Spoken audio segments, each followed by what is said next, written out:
तो आज है मेरे पास सैमसंग का गैलेक्सी नोट 9 करेंगे, इसकी अनबॉक्सिंग देखेंगे, इसके प्रोसेसर की ताकत, पबजी को चला के इसका चार्जिंग टेस्ट और इसका रिव्यू। क्यों ना मैंने सोचा कि अभी तो आप बोलोगे कि सैमसंग गैलेक्सी नोट 10 आ गया तो नोट 9 की बात मैं आपसे क्यों कर रहा हूं, लेकिन ये फ़ोन मुझे काफ़ी ऑलराउंडर लगा। तो मुझे लगा क्यों ना आप अपने एक्सपीरियंस, जो 1 साल का एक्सपीरियंस है वो आपके साथ शेयर करूँ कि कैसा है ये फ्लैगशिप डिवाइस, क्या हमने इसके लिए जो 70,000 रुपये देते हैं वो वर्थ है या नहीं है। तो इस वीडियो को पूरा देखते रहिए। वीडियो के चलते आपको काफ़ी सारी इंफॉर्मेशन मिलने वाली है इसी सैमसंग गैलेक्सी नोट 10 की रिगार्डिंग, चाहे वो पबजी की बात हो, चाहे वो हो इसका ऑलराउंडर रिव्यू। तो लेट्स स्टार्ट द वीडियो।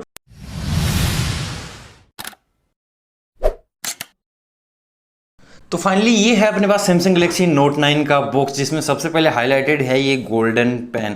मैं पर्सनली बात करूँ, मैंने सैमसंग गैलेक्सी नोट 8 भी यूज किया है, लेकिन मुझे ये गोल्डन एस पेन बहुत अच्छा लगा है इसमें। अगर ये इस ओशन ब्लू के साथ आता है तो ये मतलब कॉम्बिनेशन काफ़ी कमाल का रहने वाला है। तो यहाँ पर आप देख पा रहे हैं कि इसकी जो प्राइस है वो लिखी हुई है यहाँ पे 73,600 रुपीज़। अभी इसको जल्दी से करते हैं हम अनबॉक्स और देखते हैं इसके अंदर हमको और क्या क्या देखने को मिलता है। इधर की साइड से खुलता है, इधर की नहीं, इधर की साइड से खुलता है यार। तो सबसे पहले रखा हुआ है अपना ये फोन को रखते हैं 1 मिनट साइड में, और बाकी एसेसरीज की बात करते हैं तो इसमें अपन को बहुत सारे डॉक्यूमेंटेशन मिल जाएंगे, जिसमें क्विक स्टार्ट गाइड वगैरह शामिल हैं। हाँ, तो ये भी कोई यूज नहीं है इनका। और यहाँ पे रखा हुआ है ये 15 वोल्ट का अडेप्टिव फास्ट चार्जिंग। इसके अलावा हम बात करें तो इसमें ये सब फालतू की चीज़ें हैं, और ये यहाँ पे से अपन सीधा USB को कनेक्ट कर सकते हैं अपने फ़ोन से USB Type-C के थ्रू। तो ये भी अपन को बॉक्स में देखने को मिल जाता है, जो काफ़ी अच्छी बात है। इसके साथ अपन को देखने को मिलता है ये USB Type-C केबल, जो सपोर्ट करती है फास्ट चार्जिंग को। इसके अलावा अपन को देखने को मिलता है ये ईयरफोन्स के लिए एक्स्ट्रा एयरबड्स। फाइनली ये है अपने पास ओशन ब्लू कलर में ये अपना सैमसंग गैलेक्सी नोट 9, जो देखने में काफ़ी कमाल लग रहा है। यहाँ से हम इसको करते हैं बूट, और तब तक मैं आपसे बात करता हूँ इसके फिजिकल ओवरव्यू के। अब तो अपन को राइट साइड में देखने को मिलता है पावर लॉक अनलॉक बटन, ऊपर की तरफ अपन को देखने को मिलता है सेकेंडरी माइक नॉइस कैंसिलेशन के लिए, और उसके बाद अपन को ड्यूअल सिम स्लॉट देखने को मिल जाता है, जिसमें अपन 2 सिम या एक अपना मेमोरी कार्ड और 1 सिम डाल सकते हैं। मेमोरी कार्ड सपोर्ट करता है ये 1 TB तक, तो आप सोच सकते हो कि आप कितना कुछ डाल सकते हो 1 TB के अंदर। यहाँ पे अपन को देखने को मिलता है ये वॉल्यूम रोकर। उसके नीचे जाएँ तो अपन को ये 3.5 का ऑडियो जैक देखने को मिलता है। उसके नीचे USB-C टाइप पोर्ट है, और उसके नीचे है, उसके साथ है स्पीकर ग्रिल, और उसके साथ है एक अपना कमाल का हाईलाइट जो है अपना एस पेन। इसमें अपन को ब्लूटूथ लो एनर्जी का सपोर्ट देखने को मिल जाता है, मतलब अपन को इसको रिमोटली यूज कर सकते हैं, जैसे अपन टीवी का रिमोट यूज करते हैं ठीक वैसे ही ये काम करेगा। फाइनली अपना फोन हो चुका है यहाँ पे बूट, और हम बात करेंगे इसकी लुक की। तो लुक में अपन को बैक में ग्लास देखने को मिलता है, और ग्लास पे ऊपर लगी हुई है कॉर्निंग गोरिल्ला ग्लास 5 की प्रोटेक्शन। ये इस बार काफी ठीक कर दिया है। जो अपन को फिंगरप्रिंट था नोट 8 में अपन को यहाँ साइड में देखने को मिलता था, जो काफ़ी बार कैमरा पे उंगली लगाओ, काफ़ी बार इस पे उंगली लगाओ, तो काफ़ी ठीक सा बैठता नहीं था। तो ये काफ़ी ठीक है, और उसकी कंपेयर में काफ़ी अपग्रेडेड भी अपन को देखने को मिलता है। ऐसा है इसका लुक। आगे की तरफ अपन को बेजल्स तो देखने को मिलते हैं, लेकिन ऊपर की तरफ जो बेजल्स हैं उसमें लगाए हुए हैं बहुत सारे स्कैनर। बस देख के एकदम इतनी सारी चीज़ें आपको देखने को मिलती हैं। आइरिस स्कैनर, इसके साथ ड्यूअल कैमरा देखने को मिलता है, मेन कैमरा, अल्ट्रा वाइड। और इसी के साथ हम बात करूँ इसके एस पेन की, जो इसका काफ़ी बड़ा हाईलाइट है, जिसमें अब ये एक ब्लूटूथ डिवाइस है जो अपन को 40 सेकंड में चार्ज हो जाता है। इसके अंदर चार्जेबल है ये, और 40 सेकंड में चार्ज होने के बाद इसकी बैटरी चलती है पूरे 30 मिनट तक। 30 मिनट तक आप इसको यूज कर सकते हो, और उन लोगों के लिए काफ़ी कमाल का हो जाने वाला है जो एकदम नोट्स वोट्स लिखते रहते हैं, और मतलब राइटिंग तो भाई क्या ही बताऊँ मैं, कितनी कमाल है। इसी के साथ मतलब आप बहुत कुछ कर सकते हो एस पेन के साथ। मैं कैमरा खोल के इसमें अपन फोटो भी क्लिक कर सकते हैं, जैसे ये अपन ने कैमरा खोला और जैसे इस पर क्लिक करेंगे फोटो हम क्लिक कर लेंगे।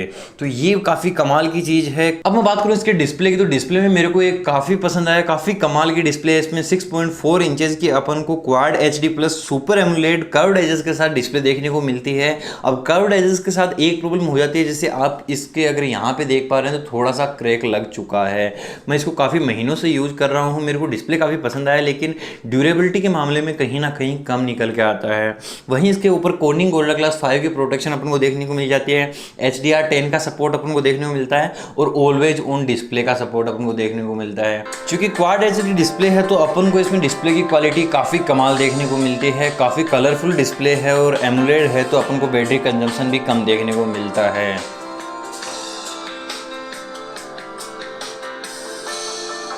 और अब फाइनली मैं बात करूँ इसके कैमरा की, तो अपन को बैक में ड्यूअल रेयर कैमरा देखने को मिलते हैं। जो प्राइमरी सेंसर है वो है 12 मेगापिक्सल का, इसी के साथ अपन को OIS का सपोर्ट इसमें देखने को मिल जाता है।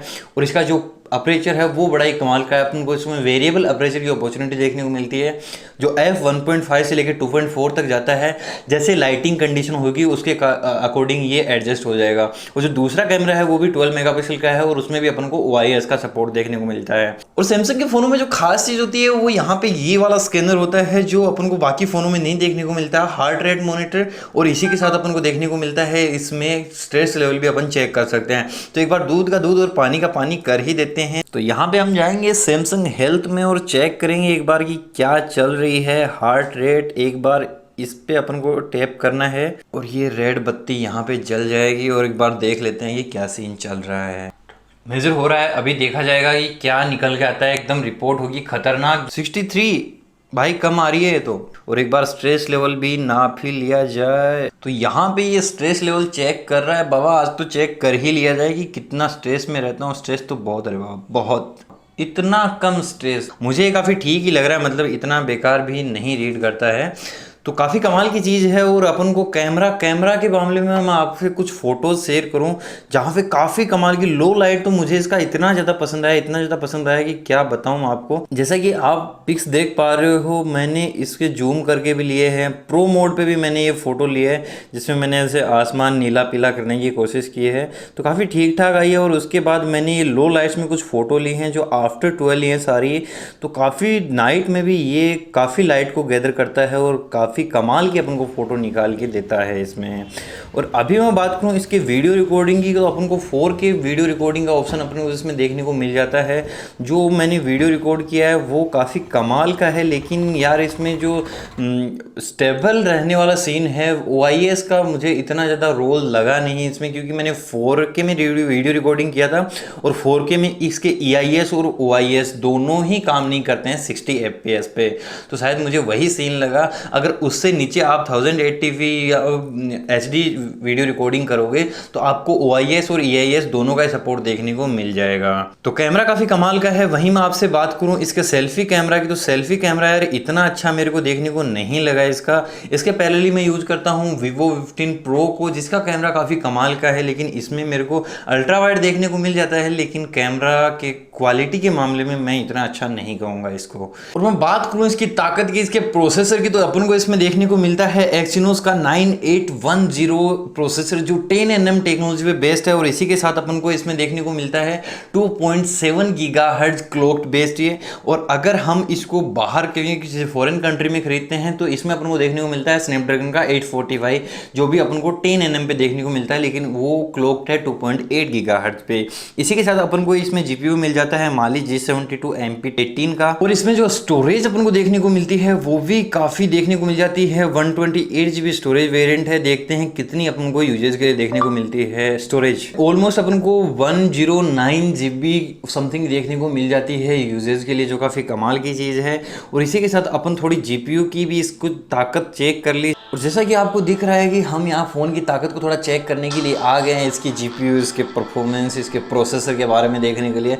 और इसके साथ ताकत मेरी भी चेक हो जाएगी, क्योंकि मैं गेम खेलता नहीं हूँ और कितना अच्छा खेलना आता है अभी देखने पे पता चलेगा मेरे को।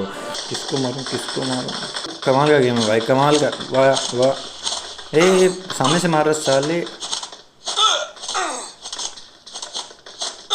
छोड़ो मत, उछल के मारो। अरे उछलने वाला सीन है। Match start in 20 second. अच्छा मैच आगे स्टार्ट होगा, वाह। तो ये क्या चल रहा है फिर? बस भाई मेरे को थोड़ा सा पता है, मैं नाटक कर रहा हूँ, इतना भी चंद्रू नहीं हूँ यार। ग्राफिक्स तो मुझे काफ़ी कमाल लग रही, बिल्कुल फ्रेम ड्रॉप देखने को नहीं मिल रहे हैं। वाह, फाइनली कूद गए हैं एकदम धरती से स्पर्श। भाग सब ले लो, कुछ भी छोड़ना नहीं इधर। तो मतलब यार जैसा दिख रहा है आपको कि मतलब फ्रेम ड्रॉप बिल्कुल भी नहीं है, काफ़ी कमाल का फ्लेक्सिबल लेवल का यही मज़ा होता है। मतलब मैं आपको अगर यहाँ सेटिंग में दिखाऊं तो इसमें अपन को ग्राफिक्स में अल्ट्रा एचडी में खेल रहा हूँ और एचडीआर में खेल रहा हूँ, मतलब कोई कमी नहीं है, मतलब सारी चीज़ें हैं मतलब इतनी कलरफुल सी दिख रही हैं।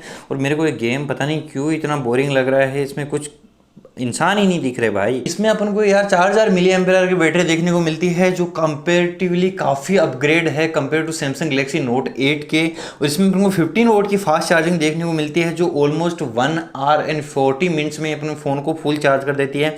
और हम बात करें इसके कितनी टाइम चलती है बैटरी, तो यार इतना तो ज़्यादा मैं नहीं कह पाऊंगा कि पूरे दिन चल जाएगा। अगर आप नॉर्मल यूजेज करते हो तो एक दिन के लिए ठीक है, लेकिन आप थोड़ा बहुत गेमिंग वेमिंग करते हो तो आधा दिन पकड़ के चलोगे, आधा दिन ही चलने वाली है आपकी ये बैटरी। इसी के साथ मैं बात करूँ इसके कुछ और फीचर्स की, तो अपन को इसमें स्टेरियो स्पीकर्स देखने को मिल जाते हैं, जिसका मैं एक लुक आपको दिखाता हूँ जरा। तो काफ़ी ऐसा लगता है कि मतलब पूरे फ़ोन से आवाज़ आ रही है, तो काफ़ी कमाल का एक्सपीरियंस होता है। अगर हम किसी नॉर्मल फ़ोन को यूज़ करेंगे और फिर इसको यूज़ करेंगे तो मतलब एकदम मज़ा सा आ जाने वाला है। इसी के साथ मैं बात करूं इसके फिंगरप्रिंट रिस्पॉन्स की, तो आप इसमें देख सकते हो कि कितना कमाल का रिस्पॉन्स अपन को देखने को मिलेगा। जैसे ही मैं टच करता हूं ये फ़ोन अपन को अनलॉक करके दे देता है, एक टच और फ़ोन अनलॉक। जैसे ही मैं टच करता हूं मतलब तुरंत। के साथ मैं बात करूं इसके आइरिस स्कैनर की, तो वो भी बिल्कुल ऐसे ही काम करता है। अभी हम आइरिस स्कैनर को देखते हैं। सी बिल्कुल मतलब इतना फास्ट है ना कि क्या मैं बताऊं, नोट 8 के मुकाबले तो बहुत ज़्यादा फास्ट अपन को देखने को मिलता है। और इसी के साथ मैं बात करूं यार इसकी प्राइस की, आज इसकी क्या प्राइस निकल के आती है 1 साल के बाद। तो अपन जब ये लॉन्च हुआ था तब 70,000 का था, और फ्लिपकार्ट पे आज भी 72,000 का ही अपन को देखने को मिलता है, 74 का। अगर हम बात करें अमेजोन पे तो ये अपन को देखने को मिलता है 42,999 रुपीज़ का। वहाँ से आप परचेज कर सकते हैं, लिंक मैं डिस्क्रिप्शन में दे दूंगा। 42,000 में मतलब ये फ़ोन मतलब इतना सही है कि क्या मैं बताऊँ आपको, बिल्कुल ऑलराउंडर सी चीज़ें निकल जाती हैं इसके अंदर। तो बस दोस्तों आज के वीडियो में सिर्फ इतना ही। अगर आपको वीडियो पसंद आए तो लाइक और शेयर कर दें, सब्सक्राइब कर दें टेक मास्टर को, और बेल आइकन को भी साथ में प्रेस कर दें, बिल्कुल भी ना भूलें। और as usual have a fantastic day. जय हिंद, वंदे मातरम, दैट्स ऑल।